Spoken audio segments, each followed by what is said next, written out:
Puti ang aking Filipiniana, malinis gaya ng aking hangarin. Ngunit sa harap ng altar ng Iloilo, idinura nila ang aking dangal. Doña Remedios, Damian, akala niyo ba ay gumuhuna ang aking mundo? Nagkakamali kayo. Ang bawat luhang pumatak sa ulan ay magiging asidong lalamon sa inyong imperyo. Ako si Tessa Maravilla, at sisiguraduhin kong ang katotohanan ang huling itatayo sa lupang ito. Handa na ba kayong mawasak? Itigil ang seremonya. Huwag mong dungisan ang altar na ito, Teresa. Ang batang dinadala mo ay hindi isang Montemayor. Bunga yan ng iyong pagtataksil sa aking anak. Ang boses ni Doña Remedios ay kasing lamig ng asero. Bawat salita ay tila hiwa ng labaha na bumaon sa aking pagkatao. Sa isang iglap, ang banal na katahimikan sa loob ng aming kapilya sa Iloilo ay napalitan ng mapanghusgang bulungan ng mga bisita. Nakatayo ako sa harap ng altar. Suot ang aking puting Filipiniana na maingat kong pinili para sa araw na ito. Kaninang umaga, habang inaayos ko ang bawat tupi ng tela, ang tanging dalangin ko ay ang kaligtasan ng 4 na buwang sanggol sa aking sinapupunan. Ngayon, ang puting tela na simbolo ng aking debosyon ay tila naging isang rehas na sumasakal sa aking hininga. Ramdam ko ang marahang pintig sa aking tiyan, isang munting buhay na tila natatakot din sa bagsik ng boses ng kanyang lola. Naramdaman ko ang panunuyo ng aking lalamunan. Ang bawat laway na aking nilulunok ay tila may kasamang bubog. Ang aking mga kamay na kanina ay magkahawak sa panalangin ay dahan-dahang nanginig, at ang dulo ng aking mga daliri ay tila nawala na ng pakiramdam. Tinitigan ko ang krus sa harap ko, ngunit ang tanging nakikita ko ay ang anino ng isang pamilyang handa akong lamunin ng buo. Inihagis ni Doña Remedios ang isang sobre sa paanan ko. Basahin mo, Teresa. Huwag ka nang magmalinis. Yan ang resulta ng DNA test na ginawa namin ng lihim. At ang mga litrato mo, kasama ang lalaking yan sa hotel? Huwag mong sabihing arkitektura rin ang pinag-uusapan nyo sa loob ng kwarto. Lumingon ako kay Damian. Hinahanap ko ang kanyang mga mata, ang lalaking nangakong magiging pundasyon ng aking buhay. Ngunit ang kanyang muka ay balot ng isang nakakatakot na kawalan ng emosyon. Damian, sabihin mo sa kanila na hindi ito totoo. Ang bulong ko ay halos hindi lumabas sa aking labi. Alam mong ikaw lang, alam mong para sa atin ang lahat ng ito. Humakbang si Damian palapit sa akin. Inasahan ko ang isang yakap, o kahit man lang isang sulyap ng pagdududa. Ngunit ang naramdaman ko ay ang kanyang malamig na kamay na humawak sa aking siko at pilit akong hinilapalayo sa altar. Hindi ko anak yan, Tessa. Masyado akong naging bulag sa mga matatamis mong salita. Sabi ni Damian, ang kanyang boses ay punong-puno ng pagkamuhi. Layas, ayokong makakita ng isang manlilin lang sa loob ng pamamahay na ito. Hindi ako sumigaw. Hindi ako nagmakaawa. Sa gitna ng matinding sakit, naramdaman ko ang isang kakaibang lamig na bumabalot sa aking isipan. Ang katuwiran ng isang arkitektong nakakakita sa pagguho ng isang istruktura. Kung ang pundasyon ay bulok na, walang saysay ang pagkapit sa mga pader. Kinaladkad ako ni Damian patungo sa pintuan ng mansyon. Sa labas, ang ulan ng Iloilo ay tila ba naghihintay sa aking pagbagsak. Inihagis niya ang aking maliit na vali sa putikan. Naririnig ko ang malakas na tunog ng pagbagsak ng kagamitan sa semento, hinaluan ng nakakabinging tawa ni Clarita na nasa labas ng gate. Bit-bit ang kanyang cellphone para sa kanyang livestream. Ayan na mga ka-netizens, live na live mula sa Casa Montemayor. Ang asawang taksil itinatapon na sa kalsada. Sigaw ni Clarita sa kanyang kamera. Nakatayo ako sa ilalim ng malakas na buhos ng ulan. Basang-basa ang aking Filipiniana, bumibigat sa bawat patak ng tubig, gaya ng bigat na daladala ng aking puso. Ngunit bago ko tuluyang talikuran ang gate, dahan-dahan kong hinubad ang aking wedding ring. Hindi ko ito itinapon. Sa halip, idiniin ko ang dulo ng singsing sa isang maliit, tago at hindi kapansin-pansing metal na bahagi ng LAN, dahan-dahan ng aming gate. Narinig ko ang isang napakahinang tunog ng kuryente. Isang signal na tanging ako lamang ang nakakaalam. Ang black box na itinanim ko sa loob ng 6 na buwan ay nagsimula na ring gumana. Sa bawat segundo ng aking kahihiyan na nakikita ng buong mundo, ang bawat illegal na transaksyon ng mga Montemayor ay dahan-dahan na ring kumukopya patungo sa aking tago na server. Tumingala ako sa bintana ng ikalawang palapag. Doon, nakatayo si Doña Remedios. Tinitingnan ako ng may mapanuring tagumpay. Hanggang saan abot ang dumi ng isang pamilyang itinayo sa gitna ng mga santo, kung ang mismong altar ay nababalutan na ng kasinungalingan. Ang tanong na iyon ay umalingaw-ngaw sa aking isipan, kasing lakas ng kulog sa gitna ng gabi. Habang naglalakad ako palayo sa liwanag ng mansyon patungo sa madilim na kalsada, ramdam ko ang bawat hakbang. Hindi ito hakbang ng isang talunan. Ito ang unang hakbang ng isang pagwasak na ako mismo ang nadisenyo. Sa loob ng madilim at malamig na sasakyan ni Nora, ang tanging naririnig ay ang ritmo ng ulan na humahampas sa windshield at ang mabigat na paghinga ko. Yakap-yakap ko ang aking sarili. Pilit na pinatitigil ang panghinginig ng aking mga balikat. Hindi dahil sa lamig, kundi dahil sa pot na dahan-dahang namumuo sa aking dibdib. Ang basang tela ng aking Filipiniana ay tila isang malupit na paalala ng aking kahihiyan na ngayoy pinagpipiestahan na sa social media dahil sa livestream ni Clarita. Uminom ka muna, Tessa. You need to stay strong for the baby, sabi ni Nora habang iniaabot ang isang bote ng tubig. Ang kanyang boses ay kalmado. Tila ba sanay na siya sa mga ganitong uri ng unos? Tinitigan ko si Nora. Siya ang babaeng nagpakilala bilang isang simpleng Trinh Vien Phaply. Ngunit sa talim ng kanyang mga mata, alam kong meron siyang sariling blueprint na nais itayo sa gitna ng aking pagkawasak. Bakit mo ko tinutulungan, Nora? Sa mundong ito, walang gumagawa ng mabuti nang walang kapalit. Isang tipid na ngiti ang sumilay sa kanyang mga labi habang binabaybay namin ang madilim na kalsada ng Iloilo. Dahil ang kaaway ng aking kaaway ay aking kaibigan, Tessa. At ang mga Montemayor, mataga nga silang may utang sa akin. Dinala ako ni Nora sa isang lihim na apartment sa Jaro. Pagpasok ko sa loob, ang amoy ng luma, ngunit malinis na silid ay tila naging panandaliang kanlungan. Inilapag ko ang aking laptop sa mesa, ang aking kaisa-isang armas. Sa bawat pagpindot ko sa keyboard, tila bumabalik ang mga alaala ni Mateo, ang aking yumaong asawa. 7 taon nang nakalilipas nang mamatay si Mateo sa pagguho ng tulay sa kanyang kongtsuang. 77 milyong piso. Iyon ang halaga ng kanyang iniwan. Seguro, kofan, at ang lupain sa dalampasigan na akala ng lahat ay sumpa. Ngunit alam kong ito ang ginto ng Casa Montemayor. Ang perang iyon ang dahilan kung bakit ako minahal ni Damian.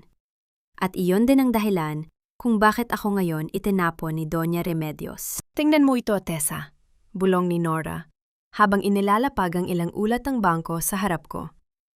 Ang Casa Montemayor Development ay tila isang magandang gusali sa labas, ngunit sa loob, ang kanyang mga haligi ay kinakain na ng anay ng utang. Ang 77 milyong piso mo, ang tanging paraan upang hindi sila tuluyang mabaon sa lupa. Naramdaman ko ang panunuyo ng aking lalamunan. Ang katuwiran ng isang arkitekto ang nanaig sa akin. Kaya pala ganon kabilis ang kanilang galaw? Kailangan nilang makuha ang aking pirma sa loan agreement bago matapos ang buwan. Kaya nila ako pinalayas upang pahinayan ang aking loob at pilitin akong sumuko. Dahan-dahan kong hinaplos ang aking tiyan. Isang munting sipa ang naramdaman ko. Tila ba isang mensahe mula sa loob na nagsasabing, "Huwag kang susuko, nanay." Sa gitna ng dilim ng silid, kinuha ko ang isang maliit na lapis at nagsimulang gumuhit sa isang piraso ng papel. Hindi ito plano ng isang gusali. Ito ay isang balangkas ng bawat taong kailangang managot. Sa bawat guhit, ramdam ko ang tibay ng aking puso. Isang pundasyong hindi kailanman kayang gibain ni Doña Remedios. Hindi ito tungkol sa pera, anak, bulong ko sa hangin. Tungkol ito sa katarungan para sa Tatay Mateo mo at para sa iyong kinabukasan. Binuksan ko ang aking cellphone upang tignan ang livestream ni Clarita. Ang mga komento ay puno ng lason. Gold digger! Mamatay ka na, taksil! Ngunit sa gitna ng mga mensahe, may isang notification na kumuha sa aking atensyon. Isang email mula sa isang hindi kilalang account.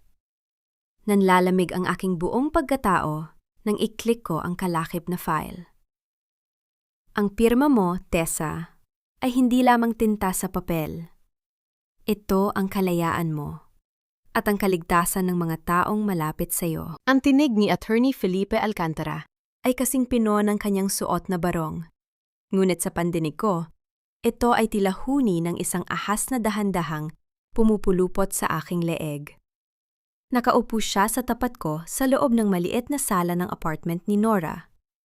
Inalapag niya ang isang makapal na folder sa mesa, isang kasunduan na ang bawat salita ay idinisenyo upang hubaran ako ng aking dangal at ari-arian. Naramdaman ko ang panunuyo ng aking lalamunan. Tumingin ako sa folder, pagkatapos ay sa kanyang mga matang tila walang kibo sa likod ng kanyang salamin.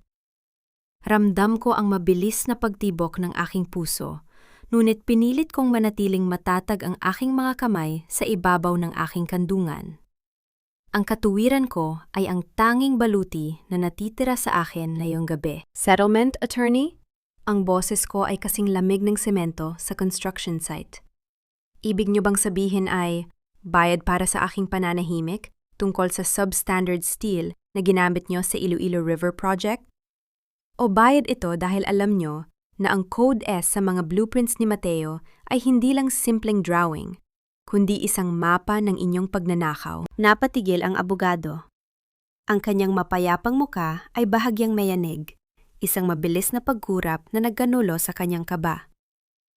Masyado kang mapangahas, Tessa. Isipin mo ang kalagayan mo. Buntis ka, wala kang trabaho, at ang buong lungsod ay naniniwala na ikaw ay isang taksil na asawa. Isang mapait na tawa ang lumabas sa aking mga labi. Ang paniniwala ng publiko ay tila ba isang gusaling gawa sa baraha, attorney. Madaling itayo, pero mas madaling ihipan. Sabihin mo kay Doña Remedios, hindi mabibili ng 77 milyong piso ang katotohanan. Nang makaalis si Felipe, ang katahimikan sa silid ay tila ba naging isang mabigat na pasanin. Ngunit hindi ito nagtagal. Narinig ko ang isang marahang pagkatok sa pinto sa likuran, isang tunog na tila ba isang lihim na hudyat. Pagbukas ng pinto, bumungad ang mukha ni Damian. Basang-basa siya ng ulan, ang kanyang mga mata ay puno ng pagsisisi, na tila ba isang sirang gripo na ayaw tumigil sa pagtulo. Tessa, patawarin mo ako. Bulong niya habang dahan-dahang lumalapit. Napilitan lang ako. Alam mo kung paano si Mama. Gagamitin niya ang lahat para pabagsakin ako. Dahan-dahan kong kinuha ang aking tasa ng kape sa mesa. Malamig na ito, kasing lamig ng aking pakiramdam sa lalaking nasa harap ko. Hindi ko siya tiningnan ng diretsyo. Sa halip, pinagmasdan ko ang mga butil ng asukal na hindi natunaw sa ilalim ng tasa. Ang pag-ibig mo, Damian, ay kasing pait ng kapeng ito. Sabi ko nang may matatag na tinig. Inabot niya ang aking kamay, isang pagtatangkang bawiin ang init na dati naming pinagsaluhan, ngunit mabilis ko itong iniwas. Huwag mo akong hawakan. Ang kamay na nagtapon sa akin sa ulan ay hindi nararapat na humawak sa anak ko. Naramdaman ko ang paghinto ng kanyang paghinga. Sa sandaling iyon, na-realize ko na ang Damian na minahal ko ay isa lamang palang aninong nilika ng aking sariling kagustuhan na magkaroon muli ng pamilya. Tessa, please, pirmahan mo na ang papeles. I'll make sure you and the baby are safe. Dadalhin ko kayo sa Manila. Pagsusumamo niya. Safe? Tumingin ako sa kanya nang may panghahamak. Gaya ni Dr. Salvador? Na hanggang ngayon ay hindi pa matagpuan? Namutla si Damian. Ang kanyang panginginig ay hindi na dahil sa lamig ng ulan, kundi dahil sa katotohanang alam ko na ang kanilang mga lihim. Bago pa siya makapagsalita uli, tumunog ang aking cellphone sa mesa. Isang notification mula sa aking server. Ang kalinga ng isang ina ay hindi dapat nababayaran. Pero bakit ang haplos mo, Bing, ay may kasamang lason? Napatigil ako sa pag-aayos ng aking gamit nang mapansin ang kawalan ng isang maliit na kagamitan sa ibabaw ng aking kama, ang digital recorder na naglalaman ng pagtatapat ni Damian. Naramdaman ko ang biglang panunuyo ng aking lalamunan. Tila ba may isang matalim na piraso ng yelo na bumabagtas sa aking gulugod. Ang silid na ito, na itinuring kong huling kuta, ay dahan-dahan ang pinapasok ng mga anino ng Casa Montemayor. Lumingon ako sa pintuan at nakita ko si Bing. Nakatayo siya roon, nakayuko.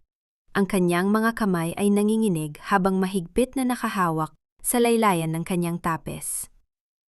Ang mga mata niyang dati ay puno ng pagmamahal, ay ngayon ay puno ng matinding hiya at takot. Nasaan ang recorder, Bing?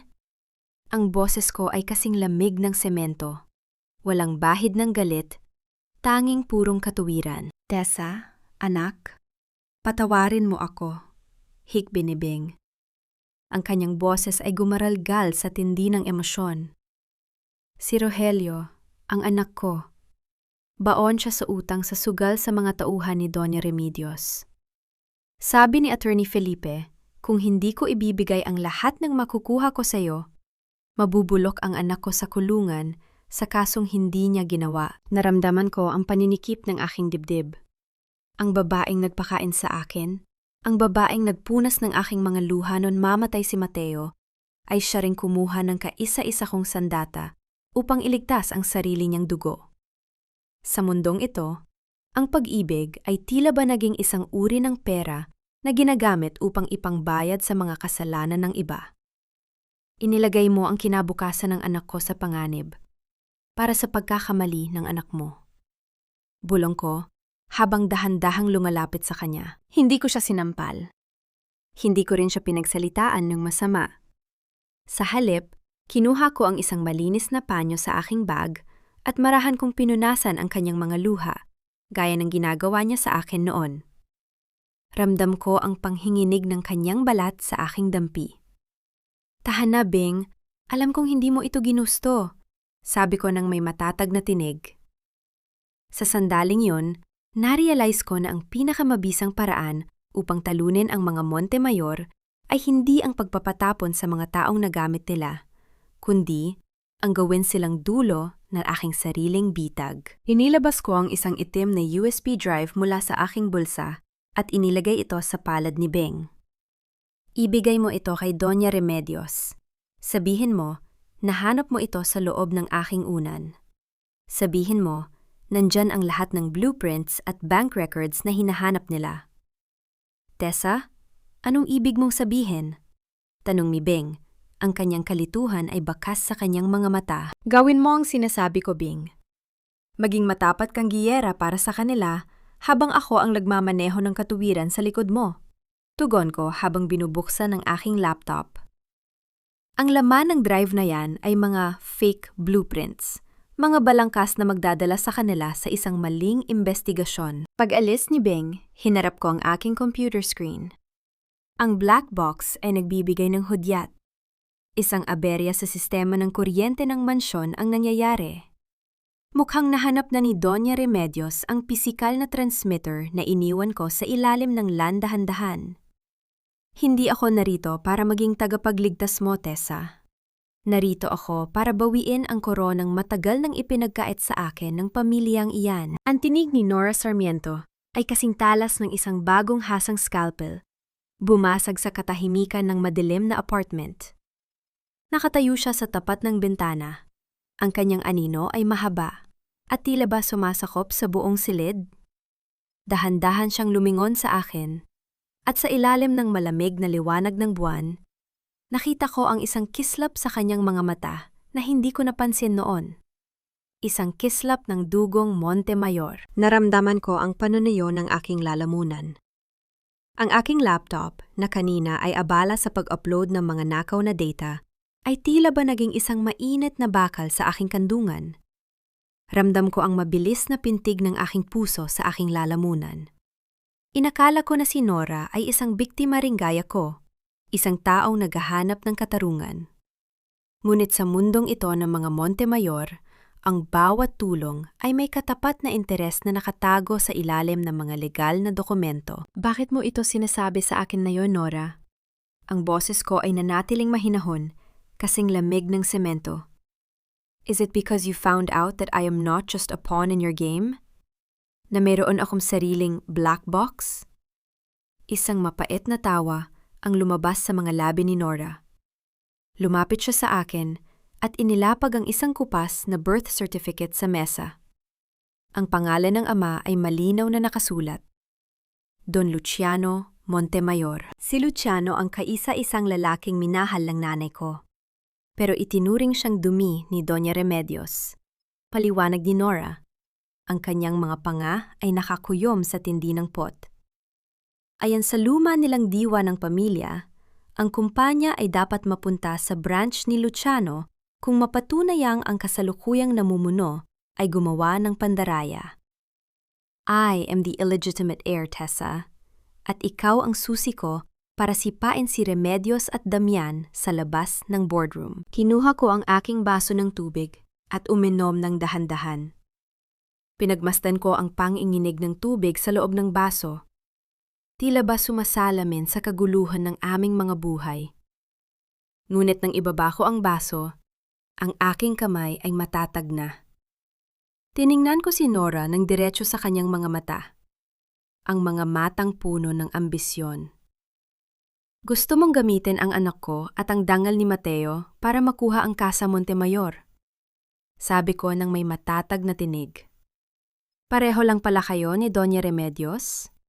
Nagkataon lang na mas bata ka at mas marami kang alam sa batas. Naramdaman ko ang paghinto ng hininga ni Nora.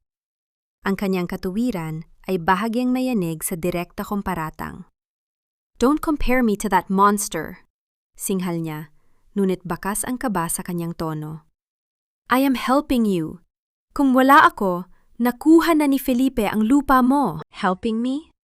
O tinutulungan ang sarili mo na sirain ang pundasyong itinayo ni Mateo? Tanong ko habang binubuksan ang isang nakatagong folder sa aking screen. Dahil may nakita ako sa records, Nora. Ang tatay mo, si Luciano, siya ang head ng engineering noon mamatay ang asawa ko. Siya ang pumirma sa mga substandard steel delivery bago siya pumanaw. Biglang namutla si Nora. Ang kanyang mga mata ay nanlaki at ang kanyang katahimikan ay tila isang malakas na pag-amin. Ang bawat segundo ng aming pagtititigan ay puno ng tensyon na tila ba isang kable ng kuryente na anumang oras ay puputok.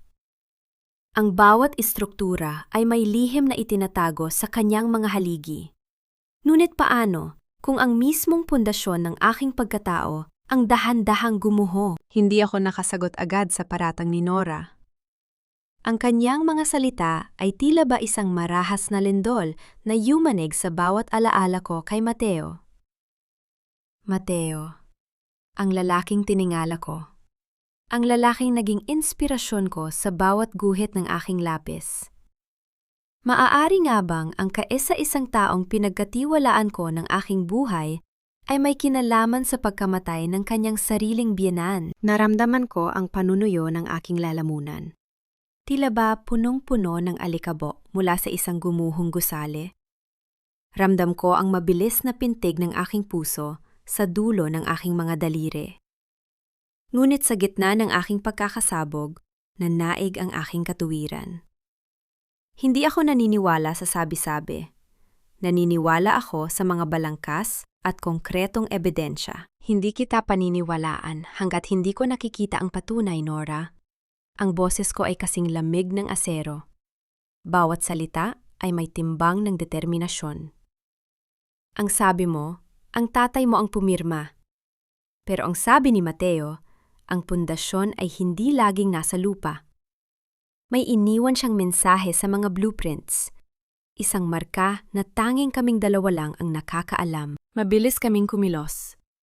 Nilisan namin ang apartment bago pa man bumalik ang mga anino ni Doña Remedios.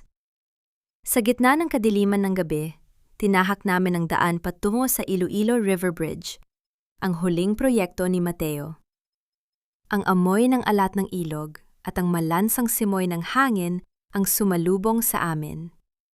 Ang tulay ay tila isang dambuhalang kalansay sa ilalim ng buwan, isang monumento ng sakripisyo at kataksilan. Hessa, it's too dangerous. Buntis ka, hindi ka pwedeng bumaba diyan. Babala ni Nora, habang nakatingin sa matarik na daan patungo sa ilalim ng tulay. Kailangang tapusin ang sinimula ni Mateo, Nora. Para sa anak ko. Tugon ko, habang dahan-dahang bumababa sa madulas na semento. Ramdam ko ang bigat ng aking katawan at ang kaba sa bawat hakbang. Ngunit ang aking isipan ay nakapako sa isang particular na coordinate sa kabilang bahagi ng pangunahing haligi. Nang marating ko ang gitnang haligi, hinaplos ko ang malamig na semento.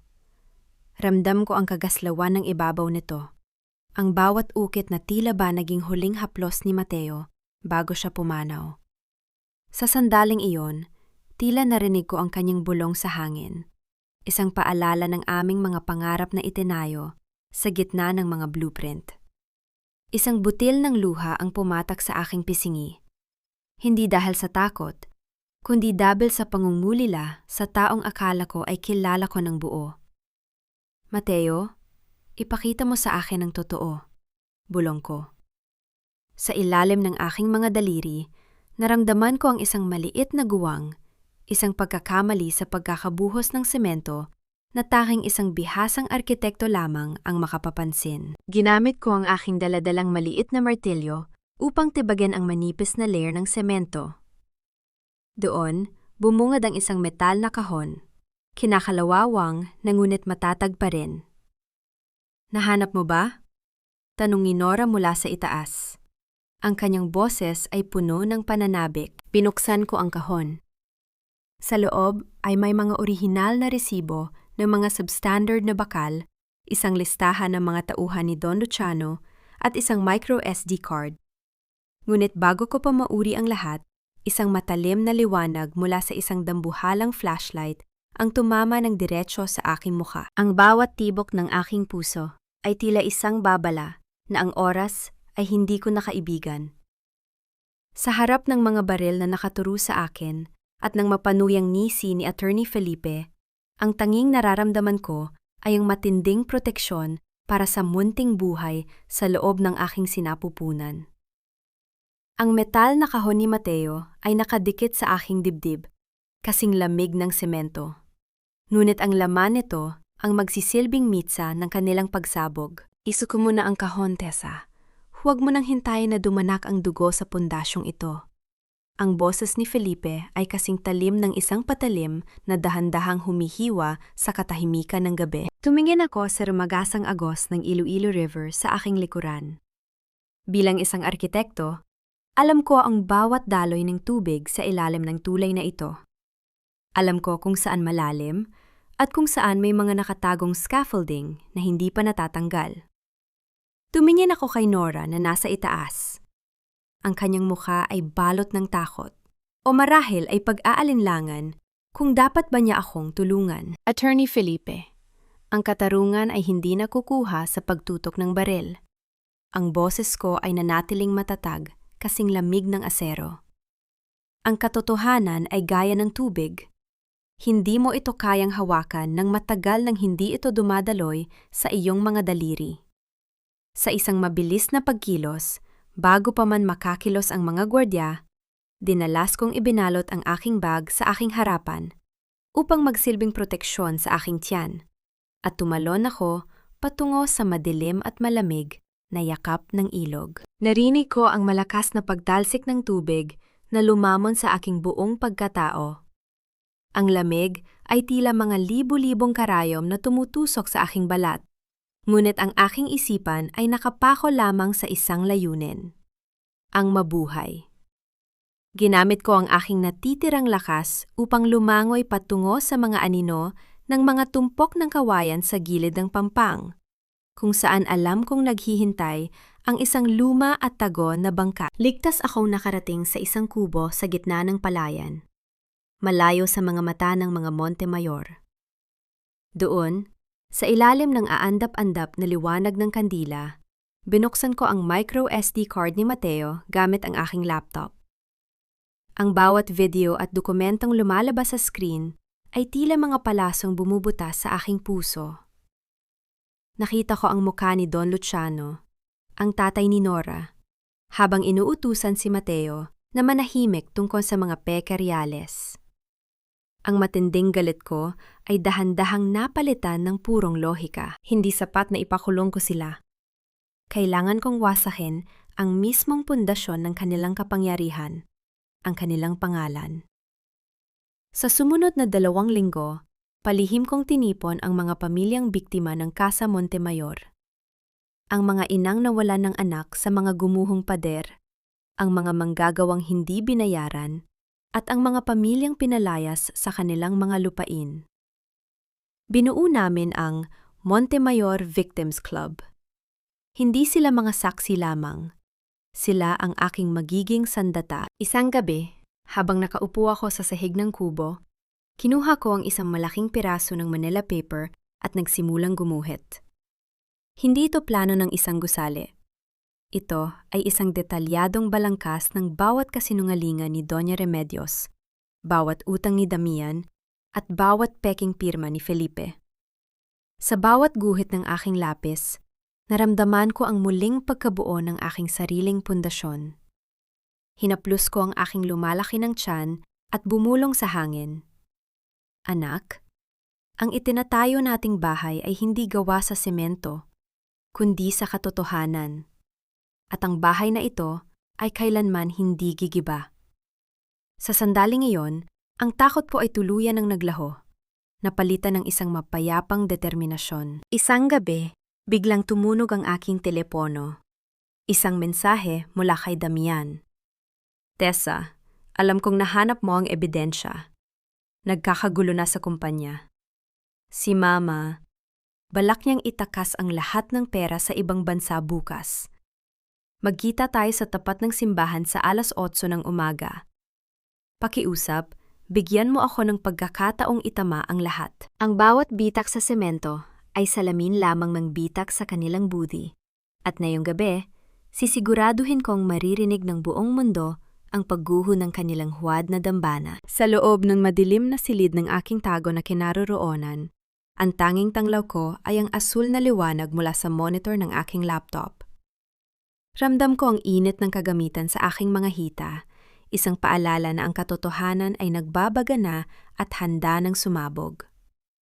Ang aking mga daliri ay mabilis na sumasayaw sa keyboard, tila ba gumuguhit ng huling balangkas ng isang gusaling na katadhana ng gumuho. Tessa, ang stock price ng Casa Montemayor ay bumagsak na ng 20% sa huling 2 oras.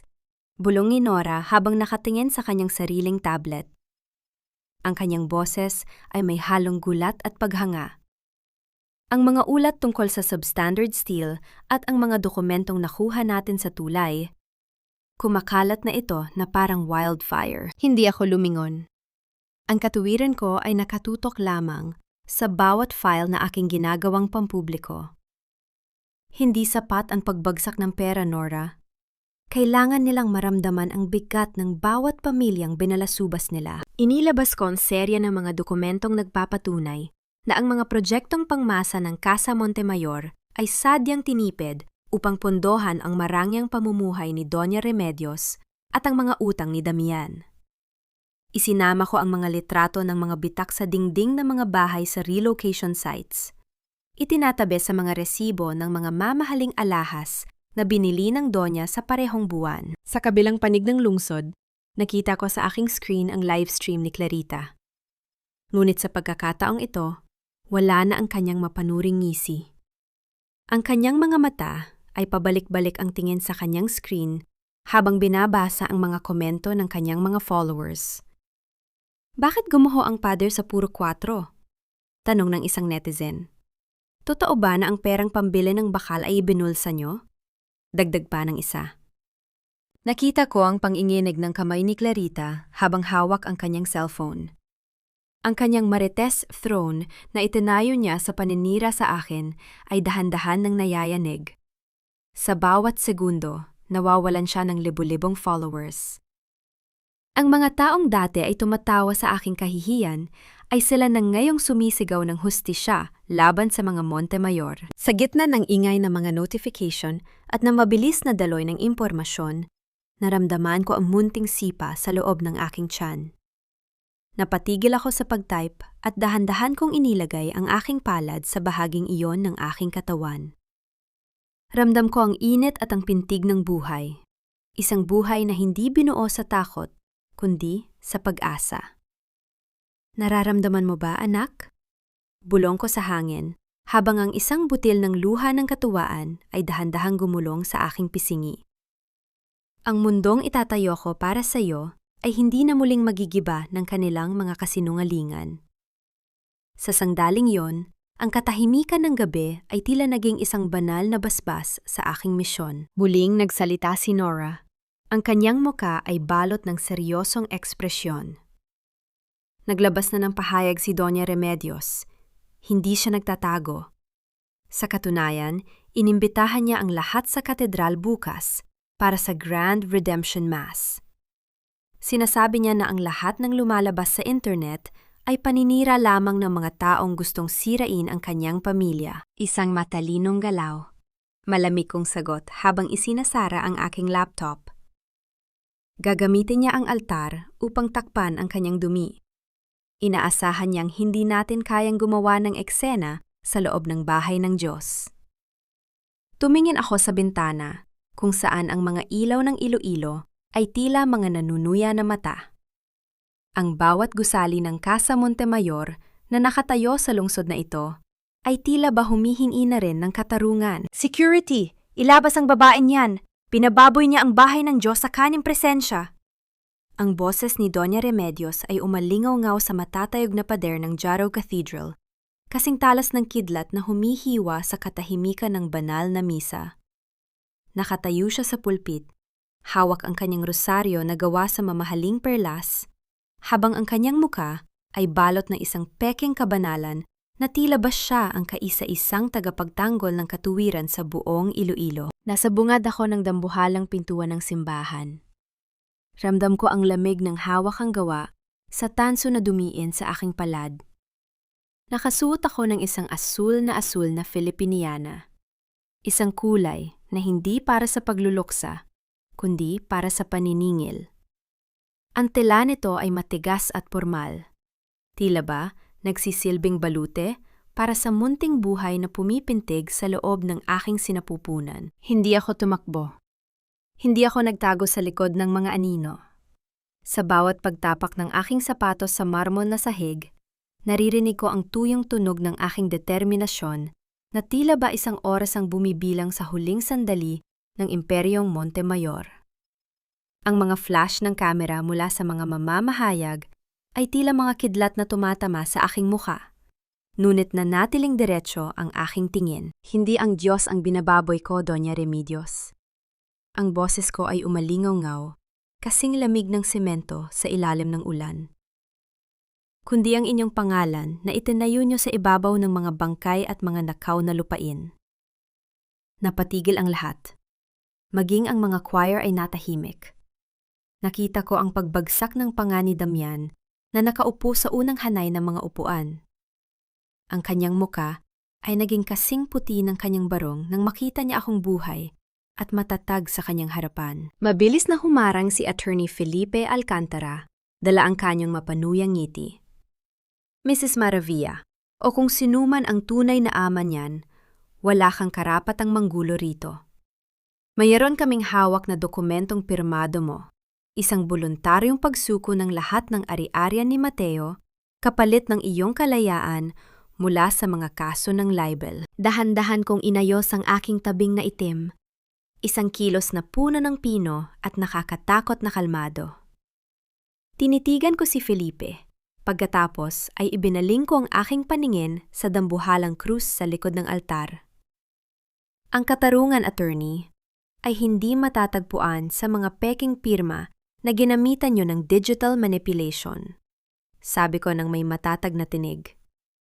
Ang katarungan ay nasa loob ng mga haligi ng tulay na kinuhaan nyo ng tibay upang makabili ng inyong mga luho. Hinaplos ko ang aking tiyan ng marahan, isang tahimik na pangako sa aking anak na sa araw na ito, ang kanyang apelido ay hindi na muling ikakabit sa kahihiyan. Sa sangdaling yon, naramdaman ko ang paghinto ng hininga ng mga tao sa paligid ko. Hindi dahil sa gulat, kundi dahil sa bigat ng katuwirang dala ko. Inilabas ko ang orihinal na blueprints ni Mateo mula sa aking bag at itinaas ito upang makita ng lahat ng kamera. Narito ang balangkas ng inyong kamatayan, Doña Remedios.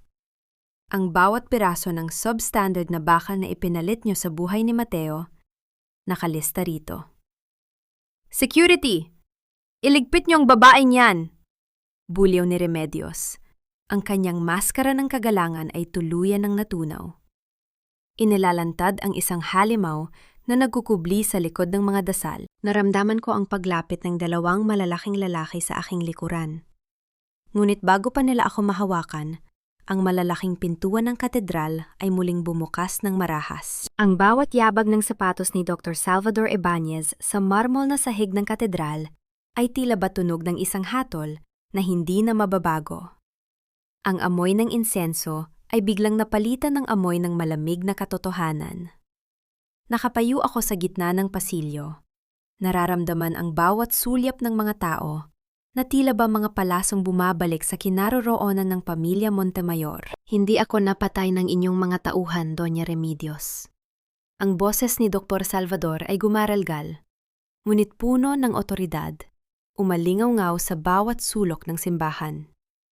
Narito ako para patunayan na ang tulay na pumatay kay Mateo Maravilla ay hindi bumagsak dahil sa aksidente. Ito ay binuhat ng mga kasinungalingan at substandard na materyales na ikaw mismo ang nag-utos na gamitin. Naramdaman ko ang panunuyo ng aking lalamunan. Ngunit ang aking katuwiran ay nananatiling matalas gaya ng isang scalpel. Inilabas ko ang aking tablet at ikinabit ito sa malaking screen ng katedral na dapat ay magpapakita ng mga turo ng simbahan. Sa halip, bumungad sa lahat ang bank trail ng 77 milyong piso ni Mateo. Tingnan niyo ang mga numerong ito. Ang boses ko ay kasing lamig ng asero. Walang bakas ng panginginig. Ang insurance money na para sana sa kinabukasan ng anak ko, dahan-dahang inilipat sa mga accounts ni Attorney Felipe upang bayaran ang mga utang sa sugal ni Damian. Doña Remedios, ginamit mo ang pangalan ng Diyos upang itago ang iyong pagnanakaw sa sarili mong manugang at apo. Nagsisinungaling ka, fake documents yan. Sigaw ni Doña Remedios. Ang kanyang muka ay namumula na sa galit. Ang kanyang rosaryo ay muntik na niyang maputol sa higpit ng pagkakahawa. Mabilis na tumayo si Damian. Ang kanyang mga mata ay pabalik-balik ang tingin sa amin. Tessa, please, stop this.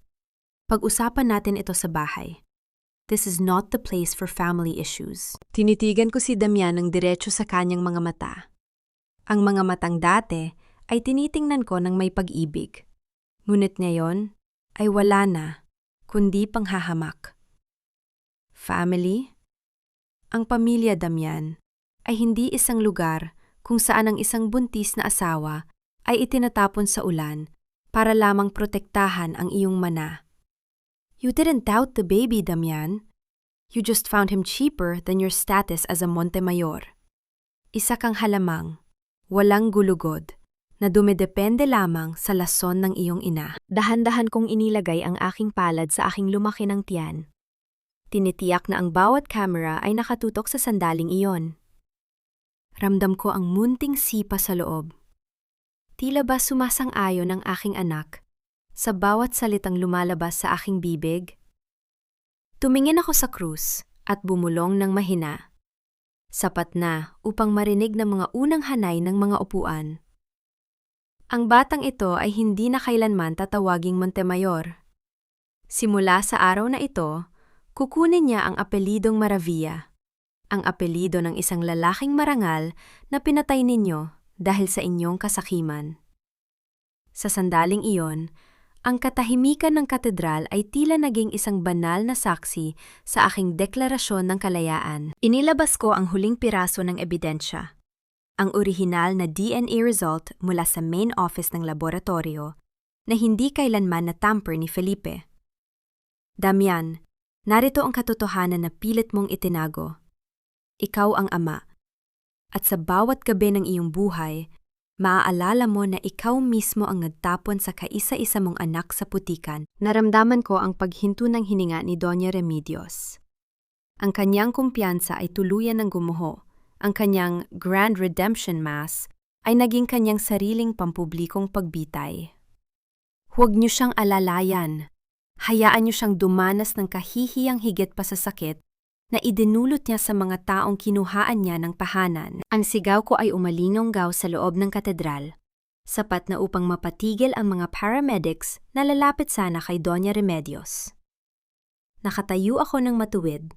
Ang aking asul na Filipiniana ay tila isang matikas na watawat sa gitna ng kaguluhan.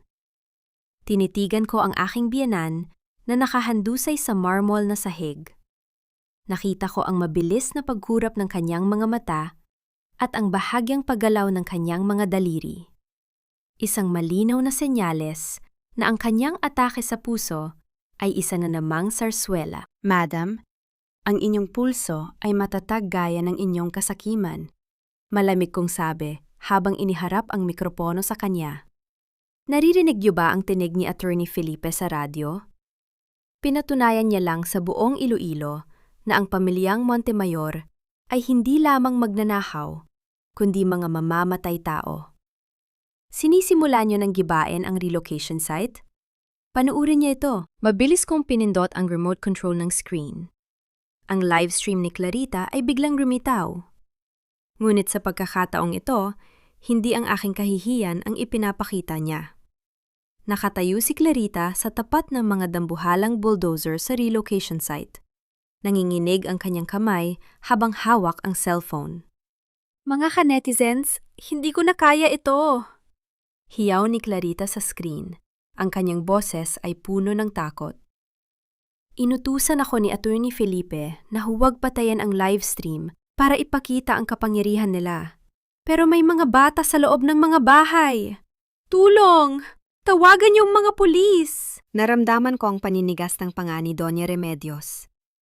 Ang kanyang balat ay naging kasing puti ng papel nang makita ang mga pulis na mabilis na dumarating sa relocation site upang haranyin si Felipe.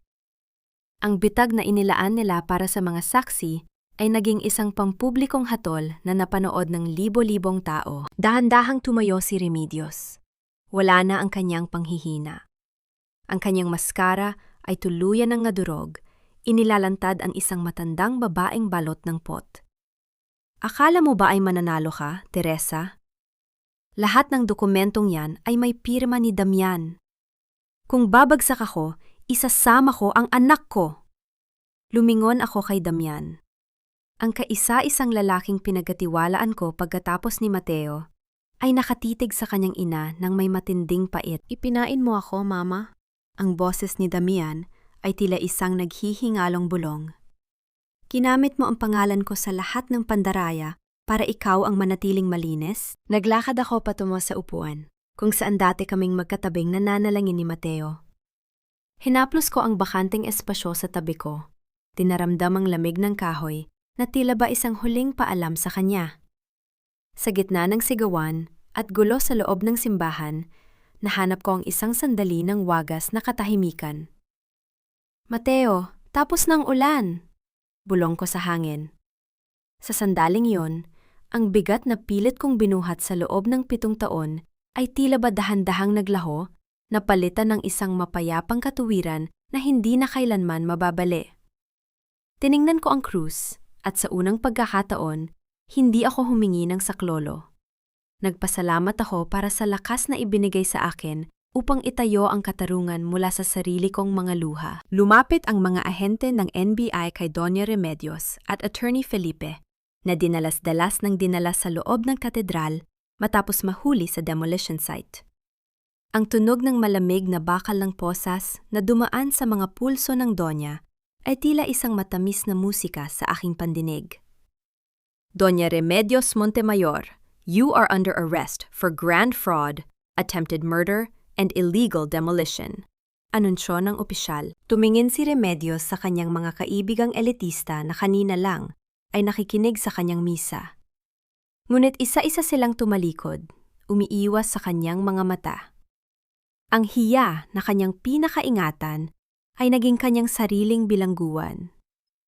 Hinarap ko si Damian bago ako lumabas ng simbahan. Nakaluhod siya sa gitna ng pasilyo, hawak ang kanyang muka. Tessa, please, ang anak natin.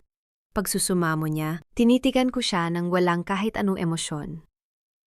Ang anak ko ay may pangalan na, Damian. At hinding-hindi niya dadalhin ang apelyidong itinayo sa dugo ng kanyang sariling ama. Magkita na lang tayo sa korte. 1 taon ang mabilis na lumipas. Tila ba isang dambuhalang orasan na hindi humihinto sa pag-ikot upang burahin ang mga bakas ng ulan at putik sa aking nakaraan. Nakatayo ako sa harap ng salamin, inaayos ang aking puting blazer. Wala na ang asul na Filipiniana ng paniningil. Ang suot ko ngayon ay ang uniporme ng isang babaeng muling nagtayo ng sariling angkuta. Naramdaman ko ang marahang pagtulak ng isang maliit na kamay sa aking binti. Tumingin ako sa ibaba at nakita ko ang malalaking mata ni Marisol. Isinilang ko siya 6 na buwan na ang nakalilipas. Sa gitna ng katahimikan ng isang payapang gabi. Pinangalanan ko siyang Marisol, hango sa aking yumaong ina, upang sa bawat pagtawag ko sa kanya, ay maalaala ko na ang isang tahanan ay hindi kailangang itayo sa takot, kundi sa wagas na pag-ibig. Mama, ang kanyang mahinang ungol ay tila ba ang pinakamagandang musika na narinig ko sa loob ng maraming taon. Pinuhat ko siya at hinalikan ng kanyang noo. Ramdam ko ang amoy ng kanyang buhok, amoy ng bagong pag-asa. Lumabas kami ng silid patungo sa balkonahe ng aming bagong gusali, ang Pundasyon Maravilla. Gamit ang 77 milyong piso ni Mateo at ang mga kofa na nakuha ko mula sa Casa Montemayor, tinapos ko ang sinimulan ng aking unang asawa.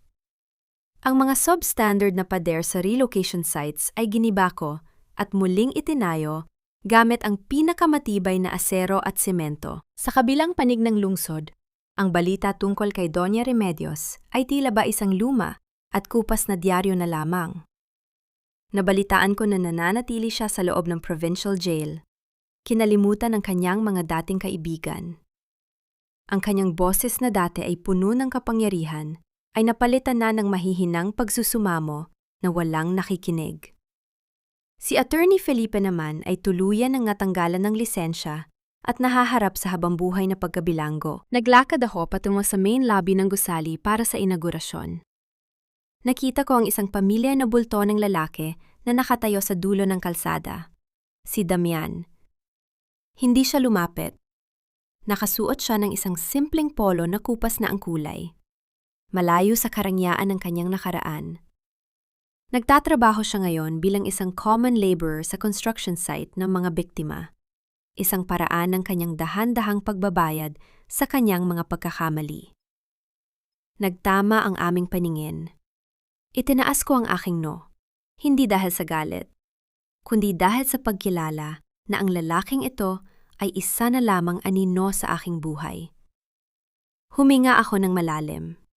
Ramdam ang init ng sikat ng araw sa aking balat at dahan-dahan kong pinindot ang doorbell ng aming bagong tanggapan. Ang matinis at malinaw na tunog nito ay tila ba hudyat ng aking wagas na kalayaan. Handa na po ang lahat, Architect Maravilla? Pagbati ni Bing. Hindi ko siya pinatapon. Binigyan ko siya ng pagkakataong magsimulang muli bilang head of housekeeping sa aming proyekto. Ang kanyang anak na si Rogelio ay nasa rehabilitasyon na ngayon, malayo sa tanikala ng sugal. Tumango ako at humarap sa mga mamamahayag na naghihintay. Wala akong dalang script. Ang kailangan ko lamang ay ang katotohanang matagal kong iningatan sa ilalim ng aking sinapupunan. Ang gusaling ito ay pinangalanan nating Matibay. Panimula ko sa harap ng mikropono. Dahil ang tunay na pundasyon ay hindi ang semento na nakikita nyo, kundi ang integridad na hindi nyo kayang nakawin. Ngunit sa gitna ng aking talumpate, napansin ko ang isang babaeng nakatayo sa likuran ng mga reporter, nakasuot ng itim na itim at may hawak na isang sobreng may selyo ng Casa Montemayor. Si Nora Sarmiento. Ang kanyang ngiti ay hindi gaya ng dati. Ito ay isang ngiti ng isang taong may bagong blueprint na handang ilatag. Tessa, bulong niya nang makalapit sa akin matapos ang seremonya. May isang huling dokumento na hindi ko ipinakita sa iyo sa katedral. Isang dokumento na magsasabi kung sino ang tunay na pumatay kay Mateo. At hindi ito ang aking tatay. Naramdaman ko ang biglang paglamig ng aking pakiramdam. Ang audit ng aking nakaraan ay tila may isa pang kabanatang hindi ko inaasahan. Ang bigat ng sobre sa aking kamay ay tila ba kasing bigat ng isang dambuhalang blok ng semento. Nakatayo ako sa loob ng aking bagong opisina, kung saan ang amoy ng bagong pintura at sariwang kape ay biglang naging amoy ng luma at nabubulok na sikreto. Tinitigan ko si Nora. Ang kanyang mga mata ay nananatiling mapanuri. Tila ba tinitimbang niya kung gaano kabilis guguho ang bagong pundasyong itinayo ko sa sandaling buksan ko ang dokumentong iyon. Nora, anong laro ito? Ang boses ko ay mababa, kasing lamig ng semento sa ilalim ng tulay. Tapos na ang audit. Nakakulong na si Remedios. Bakit na yan mo lang ito ibinibigay? Dahil ang katarungan, Tessa, ay parang pagpapatayo ng gusali. Hindi mo pwedeng iwanang nakalantad ang isang marupok na poste. Sagot ni Nora habang dahan-dahang sumasandal sa pinto. Basahin mo.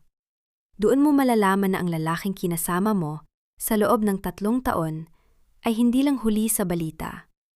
Siya ang nagsulat ng balita. Nanginginig ang aking mga daliri habang binubuksan ko ang selyo. Inilabas ko ang isang liham, isang confession letter na may lagda ni Dr. Salvador Ebañez. May petsang bago siya mawala nung nakaraang taon. Sa bawat titik na nababasa ko, ramdam ko ang marahas na pagpintig ng ugat sa aking sentido. Ang katuwiran ko ay tila ba binabayo ng isang malakas na bagyo. Ayon sa liham, bago pa man mamatay si Mateo, nakikipag-ugnayan na si Dr. Salvador sa isang opisyal ng Casa Montemayor upang isumbong ang substandard na bakal. Ang opisyal na yon ang siyang nag-utos na ayusin ang problema sa pamamagitan ng pananahimik ni Mateo at ang pangalang nakasulat sa ilalim ng bawat internal memo na nag-uutos ng pagpapalit ng materyales. Hindi si Doña Remedios, hindi rin si Don Luciano, kundi si Damian Montemayor. Naramdaman ko ang panunuyo ng aking lalamunan. Tumingin ako sa labas ng bintana, kung saan nakita ko si Damien sa malayo. Buhat-buhat ang isang sako ng semento. Dahan-dahang naglalakad sa gitna ng initan bilang isang hamak na manggagawa. Inakala ko na siya ay biktima rin. Inakala ko na ang kanyang kahinaan ay bunga lamang ng takot sa kanyang ina. Pero ang totoo, ginamit niya ako upang masiguradong ang mga dokumento ni Mateo ay mananatiling nakabaon kasama ng kanyang bangkay. Binuhat ko si Marisol mula sa kanyang duyan. Hinaplos ko ang kanyang maliit na pisingi. Dinaramdam ang kanyang inosenteng paghinga habang mahigpit kong hawak ang liham ng kataksilan sa kabilang kamay. Sa sandaling iyon, ang puso ko ay tila ba naging isang dambuhalang timbangan. Ang kalinga ko para sa aking anak ay naglalaban sa matinding puot na nais sumabog sa aking dibdib. Isang butil ng mainit na luha ang pumatak sa papel, saktong tumama sa pangalan ni Damian. Hindi ko hahayaang maging bahagi ng iyong dugo ang kanyang kasinungalingan, anak, bulong ko. Sa gitna ng aking panghinginig, nahanap ko ang isang malamig at matalas na desisyon. Hindi ko kailangan ng sigaw. Ang kailangan ko ay ang huling hiwa ng aking scalpel sa kanyang natitirang danggal. Humarap ako kay Nora. Ang aking mga mata ay nagnininga sa isang bagong uri ng determinasyon. Gusto mong makuha ang buong kumpanya, hindi ba Nora? Iyon ang dahilan kung bakit mo ito ibinigay sa akin. Gusto mong gamitin ang galit ko para tuluyan ng mabura ang branch ni Damian. Ngumiti si Nora, isang ngiting puno ng amen. Matalino ka talaga, architect. So, anong susunod na plano? Ihanda mo ang mga pulis, malamig kong sabi habang inilalapag si Marisol sa kanyang kama. Dahil ang lalaking nasa labas, hindi siya pambayad sa utang. Siya ang huling dumi na kailangang i-flush sa sistemang ito. Ang puting alikabok mula sa sumabog na sako ng semento ay dahan-dahang lumulutang sa hangin. Tila ba mga abo ng isang nakaraang ngayon lamang tuluyang namamatay? Nakatayo ako sa gitna ng kalsada, hindi tinatablan ng init ng araw o ng panginginig ng lalaking nasa harap ko. Si Damian ay dahan-dahang napaluhod. Ang kanyang mga kamay na puno ng kalyo ay nakabaon sa lupa, habang ang kanyang mga mata ay pabalik-balik ang tingin sa aking cellphone at sa mga pulis na papalapit. Tessa, hindi mo naiintindihan.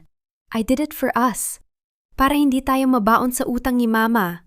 Ang boses ni Damian ay gumaralgal, puno ng desperasyon na binalot sa pangalan ng pag-ibig.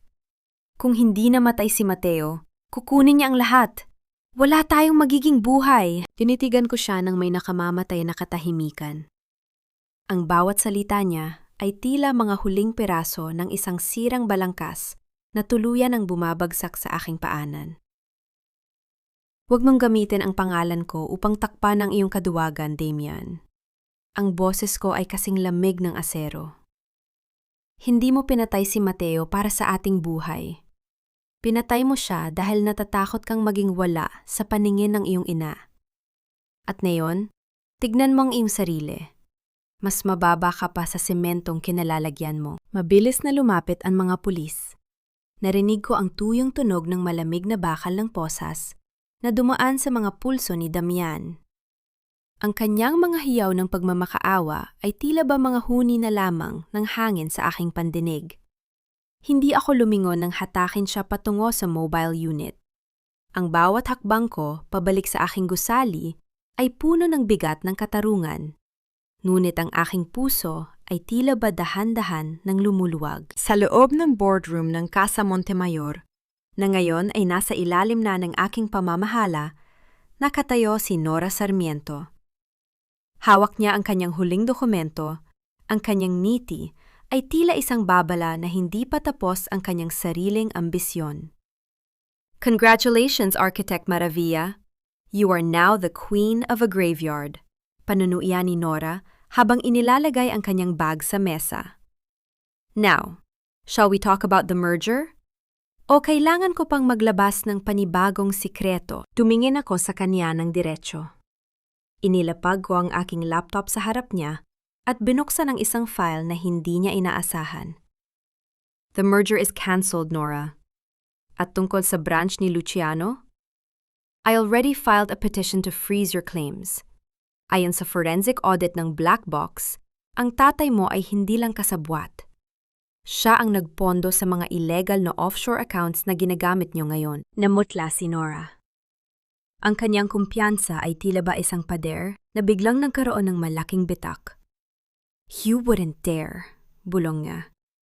Matalino ka, Nora, pero nakalimutan mong arkitekto ako. Hindi ako nagtatayo ng gusali nang hindi tinitingnan ang bawat butas sa ilalim. Malamig kong tugon. Take your documents and leave.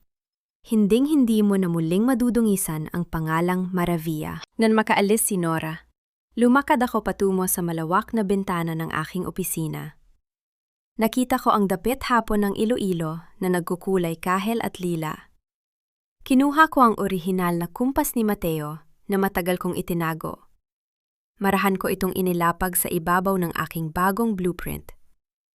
Ramdam ko ang lamig ng metal sa aking palad.